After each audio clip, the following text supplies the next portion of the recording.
like, God, why is this happening to me?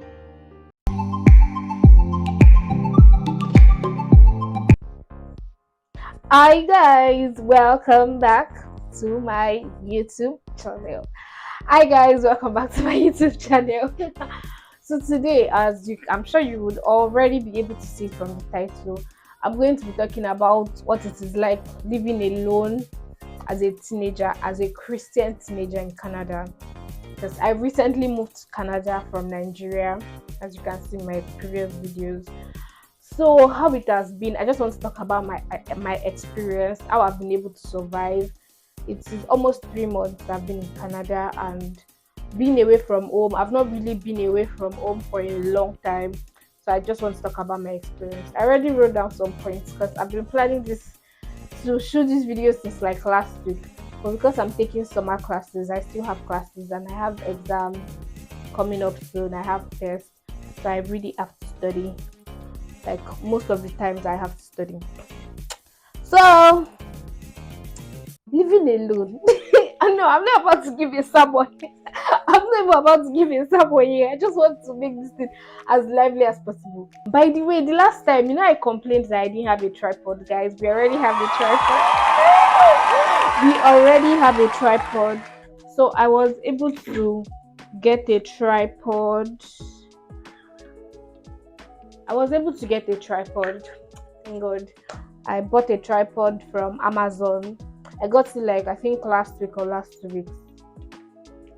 So living alone, as I don't even know where to start from. I don't want to say it as if it's an interview. Oh yeah, you talk. So living alone, it feels like I'm more exposed to the reality of life. I don't know if that's a thing, but everything is just so different because now I'm solely responsible for my actions and my decisions.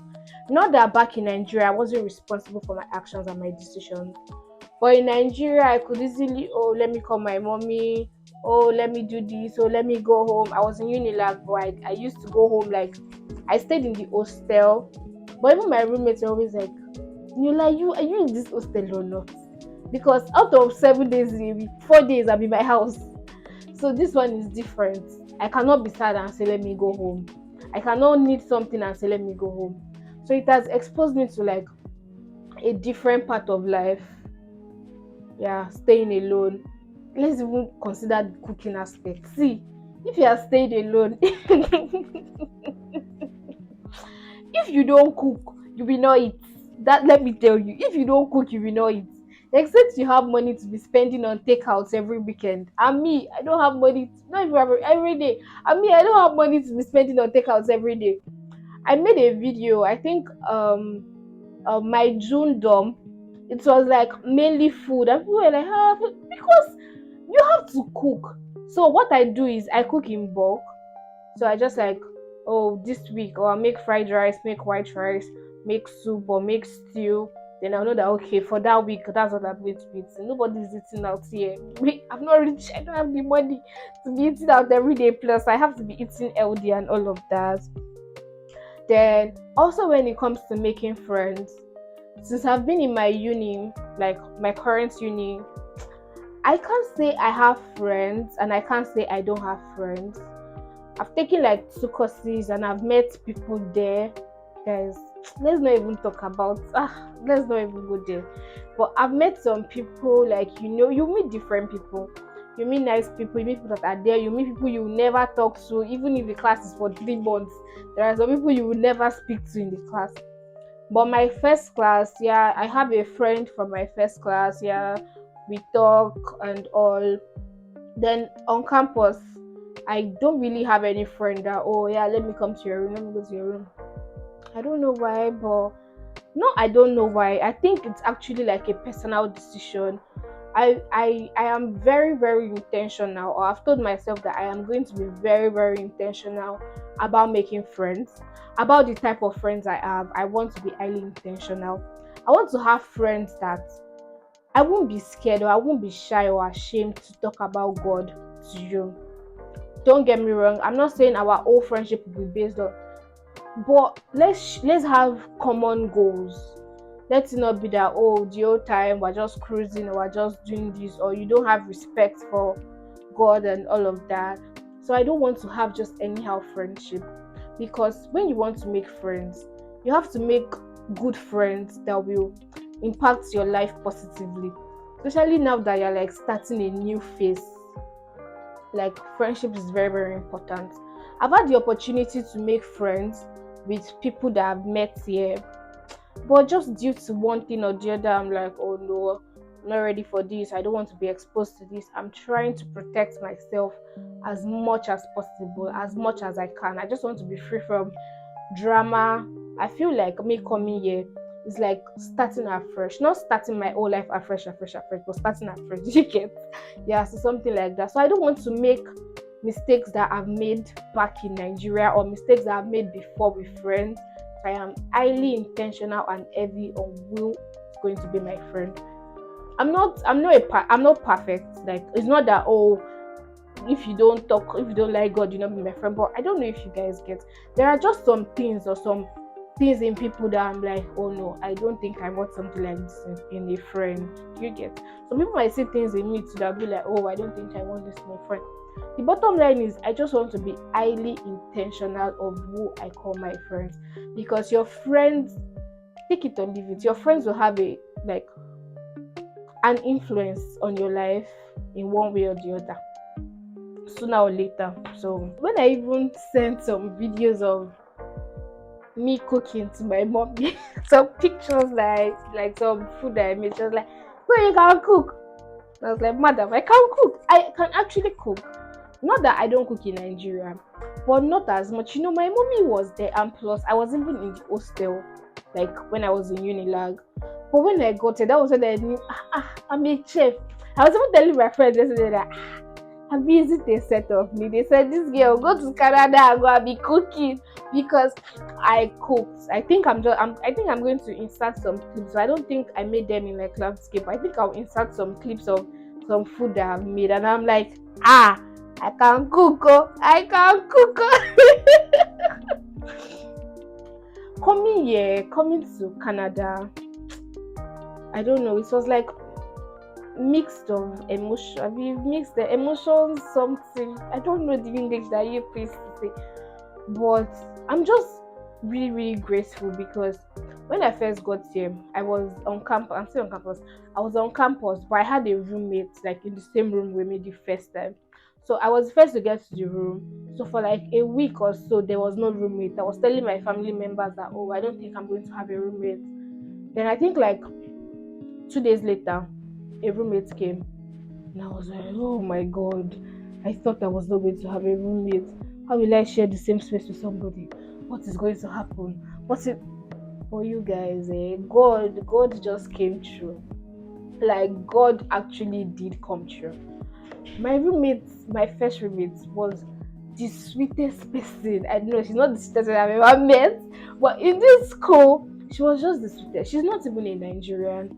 But guys, she always looked out for me. Oh, Rebecca, you're not back. Enola, you're not back. When are you coming back? Oh, let's go for lunch. Oh, let's have dinner. Oh, I bought milk. I bought kettle. She bought tea bags. She bought milk. We bought sponge. We did different things in our room for just like the, because I was there for only like I think a month or two. I was there for just like a month or two. But I was just like, God, thank you, because you know when you are in class or when you're out, and you know that okay, you're coming back to something good in the room, not that you're coming back to fight. And she was very neat, so we did not even have any issues. For all the times we stayed there, we did not have one single issue. So I was just so grateful to God about that.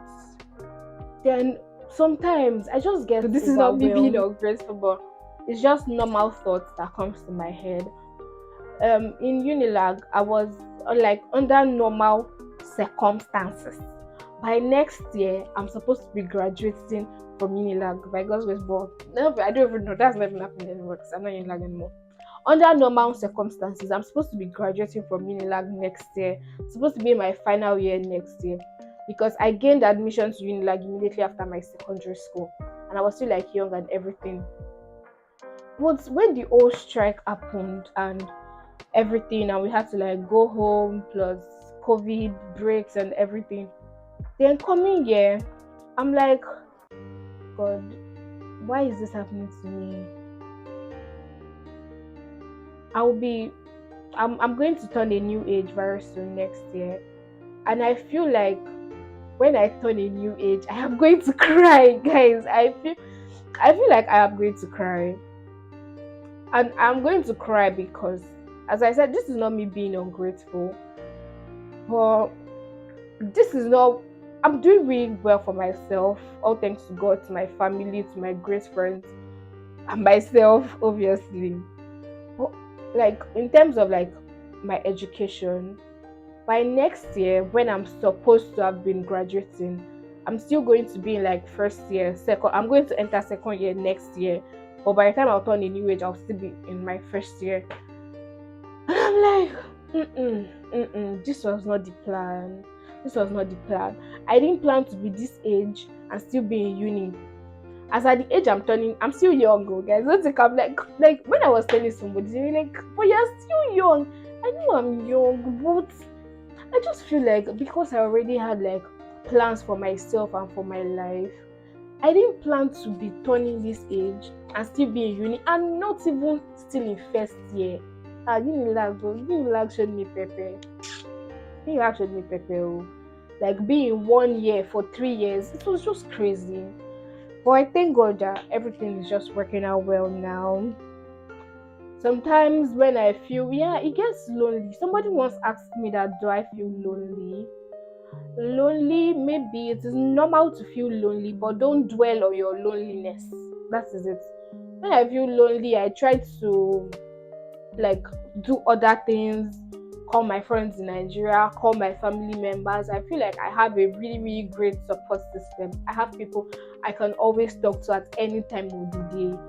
Like sometimes I'll be on a call with my friends and I'll slip off on the call. Just so something is happening to me, or what do you think? What do you think? So I feel like I have like a really, really great support system. If you're my friend, you're my family in Nigeria, you're watching this, I love you so much because oh my God, I don't know how I would have been able to survive. I wrote them down, that's what I'm looking.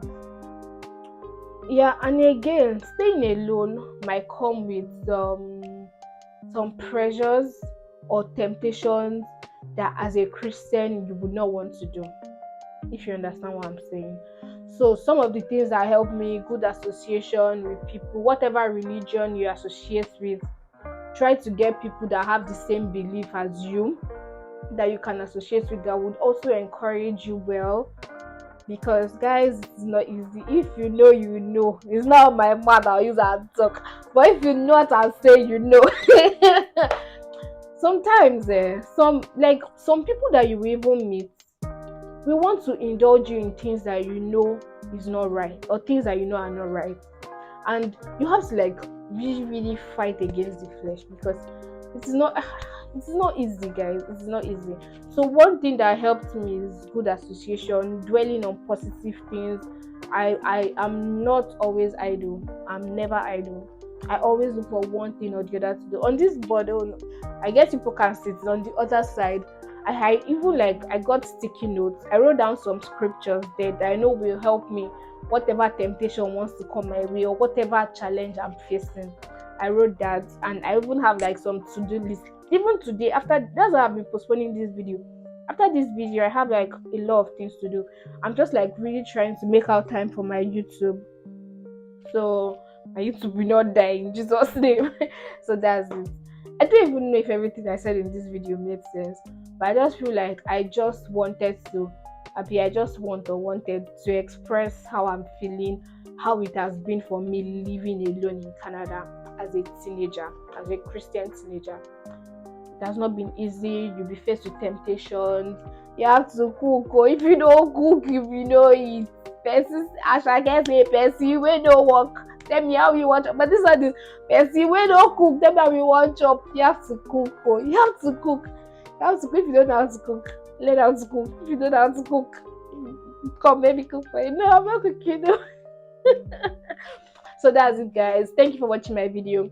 Then in my next video, because this video was just in my next video, I want to do a question and answer. By the way, thank you so much to all my subscribers. We are almost in 500 subscribers. Yeah, yeah. We're almost in 500 subscribers.